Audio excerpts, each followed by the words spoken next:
السلام علیکم ورحمت الله مونږ د امیزون سیریز شروع کړو د هغې په دوام سره نن مونږ یو بله ویډیو کوو. مونږ دا خبره کړې وه چې پراډکټ هنټینګ مونږ سره په دوه قسمه کېږي چې یو مونږ سره مینول پراډکټ هنټینګ کېږي، بل به ټولز دي. په ټولز کې بیا زه ټولز داسې دي چې هغه پیډ دي او څه ټولز داسې دي چې هغه فری دي. په ننني ویډیو کې مونږ فری ایکسټنشن باندې کار کوم. داسې ورځو څه چې فری ایکسټنشنز دي ټول زه تاسو سره شیر کوم.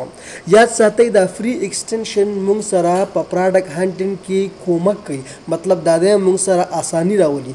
تاسو به تیرو ویډیوز کتلي وي، په تیر ویډیو کې به مونږ د پراډکټ هر یو سیز پسې به جدا جدا ګرځېدو، کله به بره تلو کله به لاندې تلو، مطلب هغه نه به را کاپي کوو، کوم ایکسل شیټ چې مونږ تیار کړی و هلته به پیسټ کوو.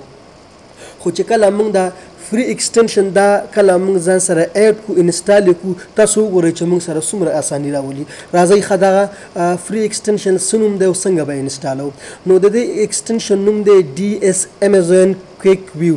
تاسو به په ګوګل کې ورته ولیکئ DS Amazon Quick View یا DS Amazon Quick View ایکسټنشن. نو که تاسو ورته ولیکئ هم پروا نه کوي، تاسو ته به دغه مطلب نتیجه راوځي. ګوره دلته موږ سره نور لینک هم شته دی، خو په نور به تاسو نه کلیک کوئ. تاسو به دلته که وګورئ chrome.google.com، نو په دغې لینک باندې به تاسو کلیک کوئ. دا لینک موږ سره صحیح دی.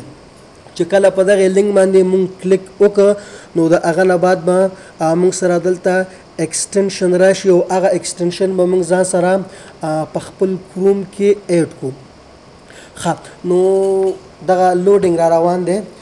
ګوره دا څومره خلک مطلب دغه یوز کوي، دلته هغه تعداد لیکلی دی. مو دلته ایډ ټو کروم، نو دا به زه ایډ ټو کروم کوم، او چې کله ایډ ټو کروم کوم نو دلته ایډ ایکسټنشن به ما سره ایډ شي. ایکسټنشن ما سره ایډ شو، خو ایکسټنشن مطلب دا دی چې اکټیف نه دی، کار نه کوي. تاسو راځئ مخکې د امیزون کوم سایټ چې ما سره خلاص دی، تاسو د دا پریویو وګورئ.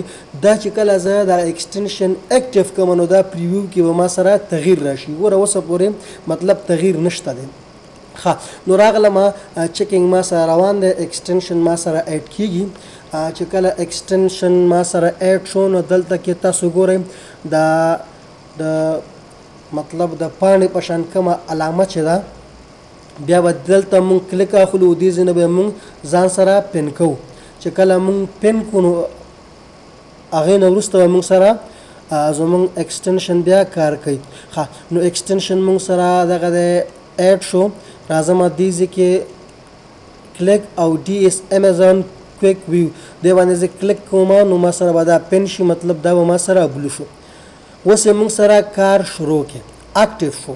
نو راځم دا زه ریفریش کوم تر څو موږ سره اکټیو شي او کار وکړي. تاسو وګورئ چې زموږ امیزون چې کوم سایټ دی دغې کې به تغییر راشي، مطلب دا دی د دې پریویو به موږ سره چینج شي. مطلب دا دی چې مخکې به موږ پراډکټ کله اوپن کړو نو چې پراډکټ به موږ اوپن کړي لاندې به پراډکټ ډیټیل ته راتلو، نو پراډکټ ډیټیل کې به هلته موږ ته ټول معلومات شو کوو. خو د دې ایکسټنشن کار دا دی، ګوره دلته پراډکټ موږ نه دی اوپن کړی، مطلب دا دی چې ګوره موږ سره دلته تغییر راغی. اسن تاسو زما د موس کرسر ته وګورئ، مخکې به ما پراډکټ اوپن کړي او بیا به لاندې ورتلم هلته پراډکټ انفارمیشن، نو هلته بیا ما ته اسن راتله. اوس ما پراډکټ نه دی اوپن کړی، نو ګوره د هر یو پراډکټ ته مطلب د دې جدا اسن د دې جدا اسن ما ته ښیي. همدا راځي چې امیزون پکې ایز ا سیلر دی که نه دی. ګوره سولډ بای امیزون او دوه موږ سره FB سیلرز دي.